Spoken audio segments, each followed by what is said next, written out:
believe that something... Celebrate life and family. I saw it with my own eyes. He is not a god! Movies that will surprise you. Queen! Please don't do that. Where's my project? They know everything. Films that uplift and bring people together.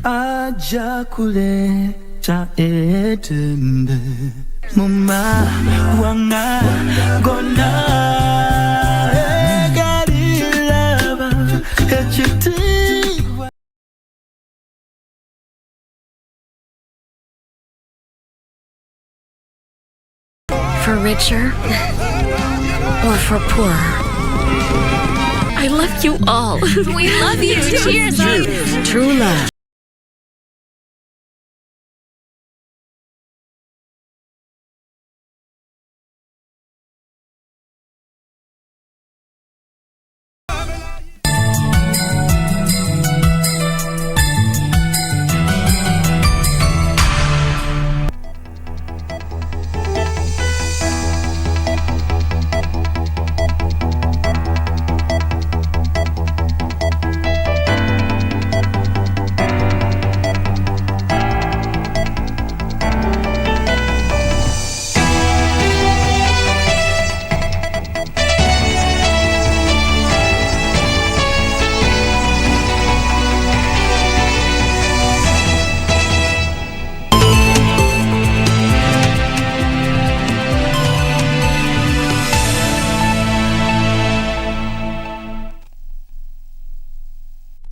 Wednesday, the 29th day of December 2021. Good afternoon and welcome. This is KBC Lunchtime News. Hope you're enjoying your festivities. A busy day at Parliament. We'll be getting a report on the same. My name is Njue and Lensa Odingo will be our sign language interpreter for this live newscast. Remember, you can be part of this conversation via all our social media spaces as we are live. As I had quipped there, we have a busy day at Parliament where they're having a special sitting, and moments ago, Clause 5 of the political parties amendment bill that was sponsored by Garissa MP Aidan Duale has just been shot down with 136 yeses or ayes and 150 nays or the noes. We have our very own Gladys Mungai, who has been keeping a keen eye on the same, and is we are going straight to Parliament to know exactly what has transpired. Gladys? There's no amendment. We'll be getting back to Gladys a little bit later.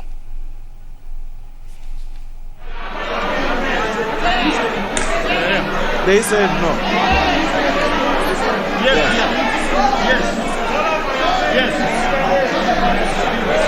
Honorable members, just hold on. Listen to this guidance, okay? This is the guidance. This is what we are voting on. There was a proposed amendment by the Honorable Duale to Clause 5, which was rejected. Now, what you voted on was the global question on whether Clause 5 should be part of the bill. So that is the question that you have now raised division on whether Clause 5 should be part of the bill. That is the question. So that is the question that we are now voting on. So the no's will be here and the yes will be here on whether Clause 5 should be part of the bill or not. So yes is to my right and the no's are to yes is to my left, the no's will be to my right. Yes, I always on the end. Right. I'm on my feet. It's okay. German, we continue. So let us vote.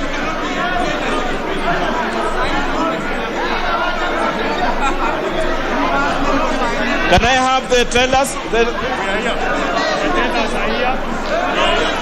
Yes.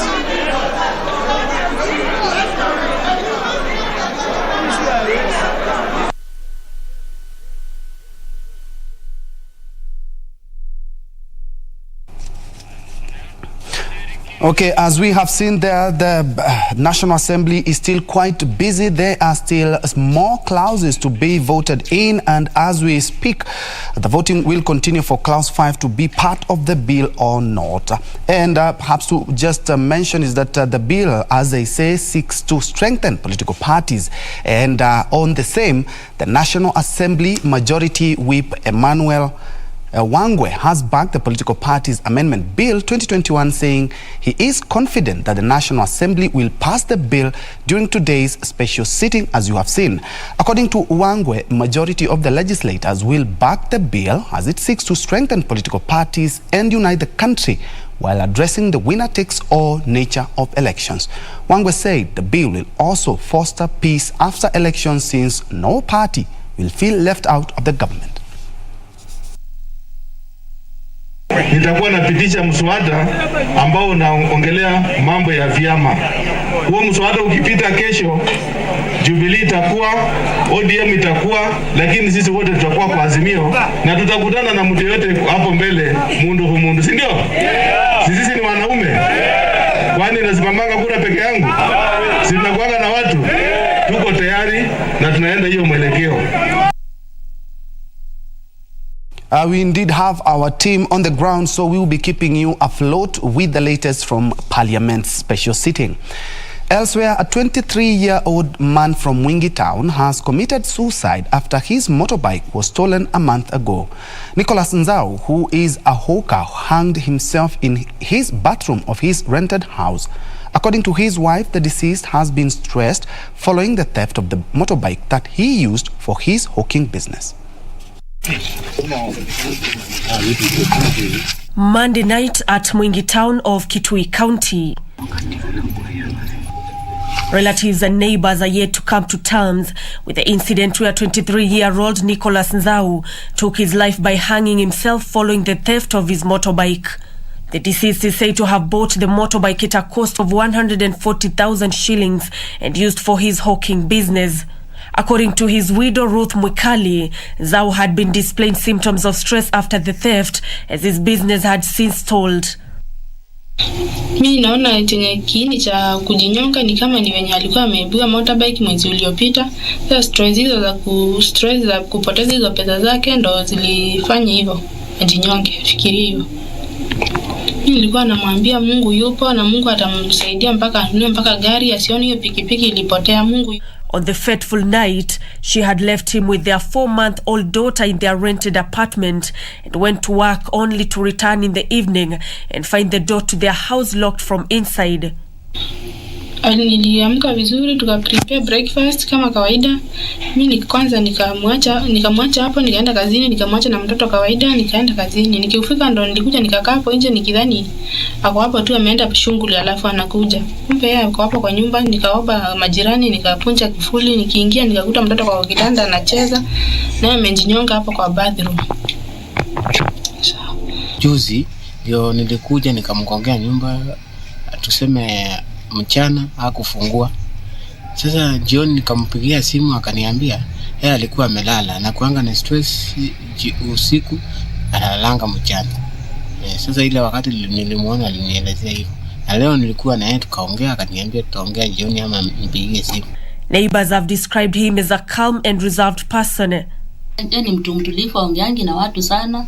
Yeye ni mtu wa kunyamaza, hakuangi na maneno na watu. Yeye ni ukaa tu kwa nyumba na mtoto na bibi yake. He leaves behind 2 children aged 3 years and 4 months. Nancy Okware, Lunchtime News. From that, the National Cohesion and Integration Commission has been challenged to be firm in dealing with leaders involved in incitement ahead of the 2022 general election. Kilome Member of Parliament Tandas Nzambia urged the body not to lower its guard in taming hate speech, even as he cautioned the youth against engaging in political hate mongering on their social media platforms.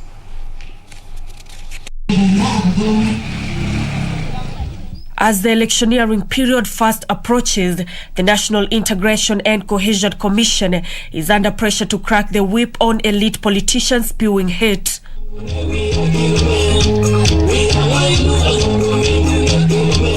Speaking during an engagement session with university students from his constituency, Kilome Member of Parliament Thaddeus Nzambia urged the Commission to be firm in dealing with politicians involved in incitement. And I'm also warning any politician who just goes to the podium and start abusing others. We even assist the NCIC to even prosecute them. Sell your policies and the people will listen to you. So, as we head through 2022 campaigns by next year, I will just urge the Kenyans, be reasonable, don't be carried by wave. So the sitting leaders, evaluate them. If they have worked for you, elect them. If they have not, send them packing, simple. Sell your manifesto. He further urged the youth to be civil in their usage of social media platforms and avoid spreading hate against a section of politicians. I have even warned them on the use of the WhatsApp group to abuse others, because you cannot be failed by abusing others. So it's just a caution to everybody. Let us be rational in whatever we are going to say. On Monday, the Commission summoned Kakamega Senator Cleophas Malala to answer to utterances he allegedly made to lock out politicians from holding a meeting at Bukungu Stadium in Kakamega, slated for the 31st of December this year. The Commission maintained that all politicians are free to visit and campaign in any part of the country. Nancy Okware, Lunchtime News. Elsewhere, a court in Naivasha has ruled that Corporal Joseph Kamau Muthonga, who is suspected to have killed a senior police officer, be held in police custody to allow for further investigations. Corporal Kamau is accused of shooting his boss, Sergeant Ayub Apollo, in Kedong Ranch on Christmas Day. The investigating officer had applied to have the suspect held for 14 days to allow them finish their investigations, but the court granted them 8 days. Corporal Joseph Kamau Muthonga, who is being accused of killing his boss, Sergeant Ayub Apollo, in Kedong Ranch on Christmas Day, was arraigned before a Naivasha court. The investigating officer, Constable Solomon Kirwa, had applied to have the suspect held for 14 days to allow them finish their investigations. The investigations are not complete, Your Honor. I pray the Honorable Court to allow me to incarcerate the suspect for 14 days to complete my investigations, Your Honor. However, the suspect termed the days too many, adding that he had undergone a lot of mental torture since he was arrested, requesting the court to have him either detained at a hospital or his home. And psychological torture.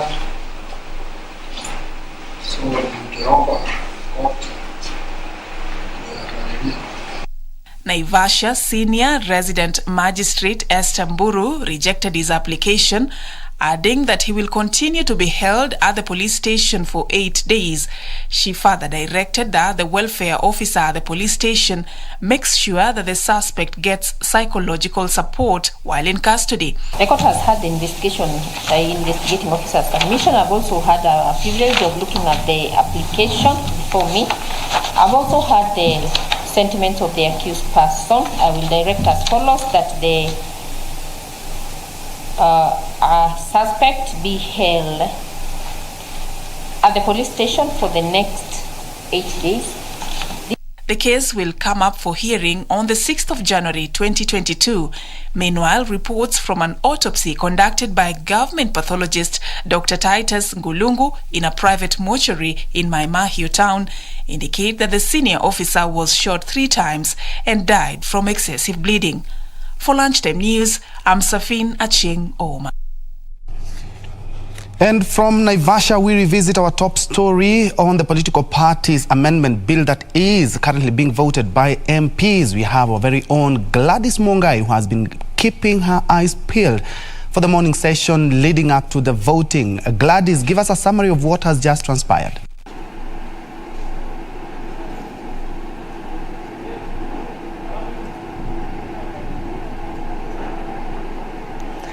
Indeed, good afternoon to you, Njue from our communication center. We are live from Parliament buildings, basically following up on the momentous political parties Amendment Bill 2021. This is a bill that has brought the House back to the House to consider that particular bill. This being a sitting that started from 10 a.m. and we so far have had two divisions on amendments. The first division was by Honourable Member for Tigania West, and lastly by Honourable Aden Duale for Garissa Township. And we've had those particular amendments being voted on by members of the floor, and some of the amendments, some of them from the Dagoretti South Member of Parliament John Kiarie and Kilifi North Owen Baya, as well as Kimani Kikuyu Member of Parliament Kimani Shungwa, being totally thrown out from the committee stage and from the communication from the chair, saying that the recommendations for amendment would require for public participation. So the latest one is by Honourable Aden Duale, the member for Garissa Town, which had 150 voting no to that particular amendment. And some of the contentious issues in this particular amendment, Political Parties Amendment Act of 2021, you may ask, some of them just to highlight, is the issue of the formulation of coalition of parties to the next general elections. There's a proposition that the political parties form coalitions 6 months to the general election. What does this mean? That small political parties have 2 months to the 2022 general elections to decide who they get to vote on, and that is why it's a heated issues between members of parliament who are trying to throw in their game of numbers to try and tilt numbers to their side to decide on either particular side on which they want this particular amendment to go. The other issue is the claims that the empowering of the office of the registrar to take some of the issues and powers from the Independent Electoral and Boundaries Commission. We are talking about the issue of the registrar of political parties mandating or taking charge of issues to do with nominations. And lastly, the issues of ideologies for the formation of political parties. Some of the members opposing to this particular amendment say that will cure the issue of briefcase political parties that sprout after every general election and few months or a year to the general election. So this has been the issues at the National Assembly up to this particular moment. Members of the House are now voting for Clause 5 as it is in the bill. We'll be giving you more information as to how the members will be deliberating and transacting business in regards to this Political Parties Amendment Bill 2021. Back to you, Troy. Thank you so much, Gladys Mugai, coming to us live from Parliament, and she has highlighted some of the issues that have come up in the Clause 5 of the Political Parties Amendment Bill of 2021. Small parties have 2 months. That is one of the bone of contention, is that small parties have 2 months to align themselves to any coalition as we gear up for the 2022 succession politics. And also the Register of Political Parties are having or taking some of the duties from the IEBC are just some of the issues that have really boiled down. As you have seen, it's quite a political divide. And as we stand for Clause 5, as the proposed amendment by Aden Duale is that 136 have voted yes and 150 have voted no. They are voting for Clause 5 as it is in the bill. Of course, we will keep you abreast with the latest from Parliament. Moving on, fresh revelations continue to emerge over the confrontation between Kenya Defence Forces officers and residents of Chebarus area in Tarbo, Uasin Gishu County, that left 2 people dead. Residents claim the officers have subjected them to harassment in the dispute over the land. They also say the soldiers have dug a 9-foot tunnel so as to hinder movement in the area.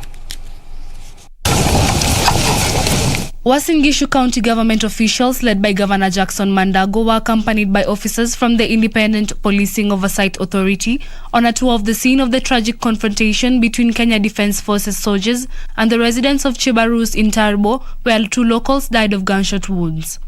Mpaka sasa tunaongea hivi, tuko na watu 2 waliuawa kupitia askari na watu 3 walijeruhiwa, wako na majeruhi ya bunduki na risasi, wamelaswa katika hospitali ya rufaa ya MTRH, na kuna wale wengine pia waliumizwa na wako kule nyumbani. At the scene they found spent bullet cartridges. At a meeting with farming communities in Chebarus, the locals complained of constant harassment meted on them by the soldiers from the Moi barracks in Eldoret over ownership of the land which the governor maintained belongs to the residents. Ieleweke ya kwamba shamba hili la Kiplombe 9 Farms ni shamba ambalo limekuwa ya raia tangu mwaka wa 1963. Na ieleweke hawa wananchi walinunua hilo shamba kutoka wale waliomiliki kutoka kwa wakoloni. They were shown a 9-foot tunnel dug by KDF soldiers, which is alleged to have caused the death of people and livestock.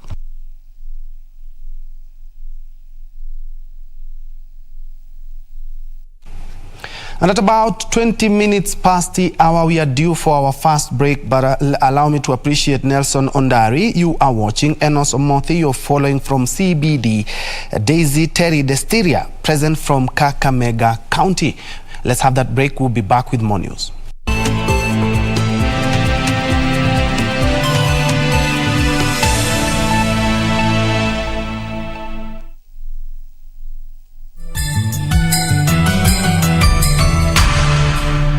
Ili kupata sikiza tune hii ya nia njema, bonyeza star 811 star 817 hash. Nia njema ni tabibu, nia mbaya huharibu. Unapojiwazia mema basi muwazie na mwenzako. Unapojiombea mema, muombee na mwenzako. Unapojipangia mema, mpangie na mwenzako. Unapomaliza mwaka, usikubali upweke. Unapoanza mwaka, anza na mwenzako. Ili kupata sikiza tune hiyo ya nia njema, bonyeza star 811 star 817 hash. Star 811 star 817 hash.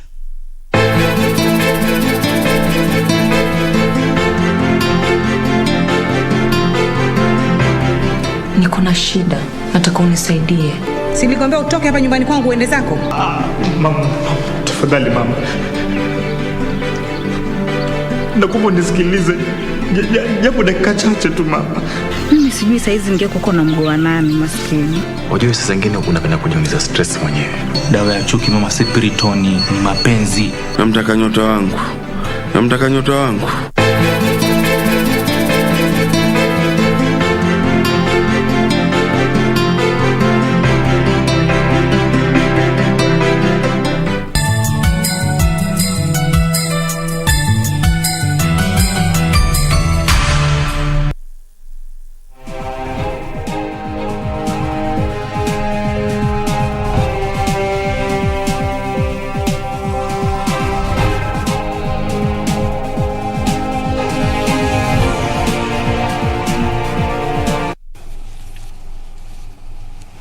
Welcome back and thanks for keeping it KBC. Let's now shift gears to business now, where low passenger numbers have forced Kenya Railways to halt its intercity train services until January 3rd, 2022. The Kenya Railways says passenger numbers have dropped by more than 60% as most people are on holiday. The rail operator says it will, in the meantime, focus on its Madaraka Express trains and long-distance safari trains to Nyanyuki and Kisumu City. Kenya Railways says the Nairobi commuter rail service to Ruiru, Embakasi Village, Limuru, Syokimau, and Lukenya in Kitengela are halted from December 28, 2021 to January 2nd, 2022, and normal commuter operations will resume on January 3rd, 2022. However, KRC says the Nairobi Nyanyuki and Nairobi Kisumu lines operate on Friday and Saturday, as well as the Madaraka Express to Mombasa. Passenger service between Nairobi and Suswa stations in Narok, which operates on Fridays, Saturdays and Sundays, has not been rescheduled. The Nairobi commuter rail service is an integrated transport service for the Nairobi city, hauling about 40,000 passengers daily. Kenya Railways is targeting a daily commute to the central business district of 300,000. The revamped Nairobi commuter rail service was launched by President Uhuru Kenyatta in November 2020 as part of a plan to decongest the city of Nairobi. The system consists of diesel multiple units that were sourced from Spain and commuter rail buses that link passengers from one station to the next. This comes even as passengers call for more frequencies to include night travel and longer trains, especially on the newly launched Kisumu-Nairobi Safari train, to accommodate the surge in numbers expected over the next 1 week as Nairobians troop back into the city. Alanako, Lunchtime News. Now, more than 900 high school students in Kenya are set to benefit from financial literacy training in a bid to cultivate a healthy saving culture. Octagon Africa Group CEO Fred Waswa says the Starting Now for a Better Future training aims to build capacity in the understanding of financial management. An analysis by EFG Hermes reveals that Africa's saving rate stands at an average of 17%, with Kenya's saving rate at 12%, half of the average of low-income countries. To bolster the saving culture in Kenya, there is a need to inculcate a savings culture among the young generation. Octagon Africa Group CEO Fred Waswa says, "We believe that the key to this security lies in saving, cultivated from a young age. Through these financial literacy trainings, we are confident that we will be able to contribute to the increment of the savings rate across the region." The virtual financial literacy training themed Starting Now for a Better Future will see beneficiaries gain knowledge on understanding money, budgeting and saving. The training targets over 1,500 high school students across the East and Southern African region, among which 900 students from Kenya are to benefit. The training will run for a year, guided by the school breaks. Regina Manyara reporting for Lunchtime News.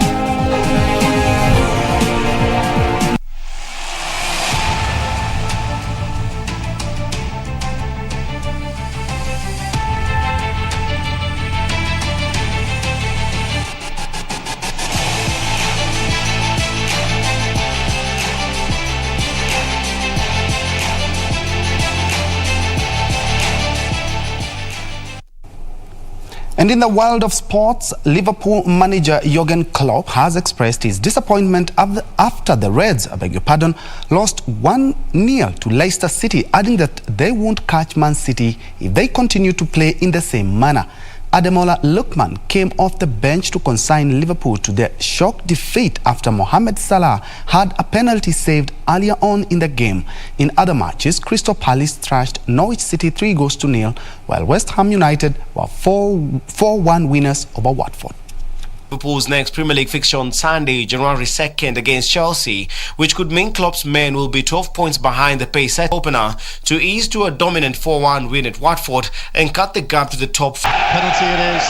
Here comes no ball. He sends Batman the wrong way. Made away, and he's round Sierralta into the penalty area and puts it on a plate for Nikola Vlasic. Also, Crystal Palace condemned Norwich to a 5th straight defeat without scoring in the Premier League, thrashing them 3-0 at Selhurst Park. Lovely pass into the penalty area. Edouard back from Mateta! And he curls it home. Edouard can turn. Can he find a finish? He's trying to dribble his way through. Jeffrey Schlupp, he does find a finish. And to basketball now, LeBron